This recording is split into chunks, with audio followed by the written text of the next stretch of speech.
लोकसभा के नेता विपक्ष राहुल गांधी जी के बारे में,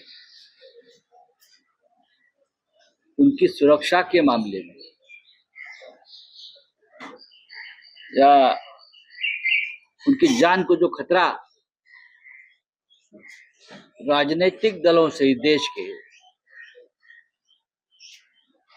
जो सामने आया है, वो बहुत ही गंभीर बात है। मैंने, आपको याद होगा, यही से कहा था 1 अगस्त या 2 अगस्त को शायद, कि राहुल गांधी के ऊपर हमला करने की साजिश रची जा रही है। ये मैंने कहा था। तब लोगों ने हमसे सवाल पूछा था कि आप हवा में बात कर रहे हो। मैंने कहा था कि कुछ पॉलिटिकल पार्टीज और उनके संगठन, रिकॉर्ड पे है, आप देखिए जाकर, राहुल गांधी जी के ऊपर हमला करने की साजिश रची जा रही है, विदेश की भूमि पर रची जा रही है, और यहाँ हिंदुस्तान में उसका अमल होगा। अब 2 दिन से जो बातें सामने आई है, वो जो मैंने बात कही थी अगस्त के 1 तारीख को, उसको पुष्टि देने वाली ये बात है। इस देश के केंद्रीय रेल राज्य मंत्री, उत्तर प्रदेश के एक मंत्री सरकार के, महाराष्ट्र के बीजेपी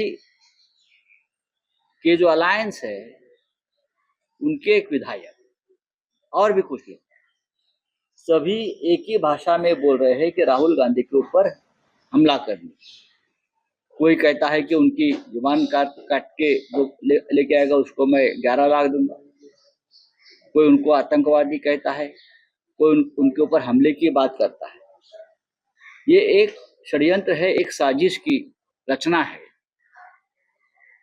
जिस तरह से राहुल गांधी के नेतृत्व में इस देश का पूरा विपक्ष एकजुट हुआ है और होता रहेगा, उससे अगर किसी के मन में डर पैदा हुआ है तो लोकतंत्र में, इस देश के लोकतंत्र में ये समस्या हल करने का ये मार्ग नहीं कि विपक्ष को जान से मारने की धमकी दी जाए। ये रशिया में होता है, ये रशिया में होता है कि विपक्ष के नेता को खत्म किया जाता है, और हो गया है, पुतिन ने कर दिया है। और भी देशों में हो सकता है जहां तानाशाही है, जहां लोकतंत्र नहीं है। लेकिन हिंदुस्तान में अगर ये कहा गया है कि राहुल गांधी का हश्र भी, हाल भी उनके दादी जैसा या उनके पिताजी ऐसा करना चाहिए, कर देंगे, ये बात अगर इस देश के प्रधानमंत्री सुनते हैं और चुप बैठते हैं, इस देश के गृह मंत्री सुनते हैं और चुप बैठते हैं, मैं ये उसका मतलब ये समझता हूं कि ये साजिश का हिस्सा आप भी है, आप भी है। इसलिए हमें चिंता है, हम कंडेम करते हैं इस बात का, और खास करके ये 2 प्रमुख नेताओं की जो चुप्पी साधे उसके मामले में। लीडर ऑफ अपोजिशन है, उसका नेता प्रतिपक्ष है, जिसको कैबिनेट रैंक है, उसके खिलाफ आपके पार्टी के लोग धमकाते हैं, मारने की कोशिश करते हैं, बात करते हैं, और आप चुप बैठते हो, ये हम बर्दाश्त नहीं कर सकते।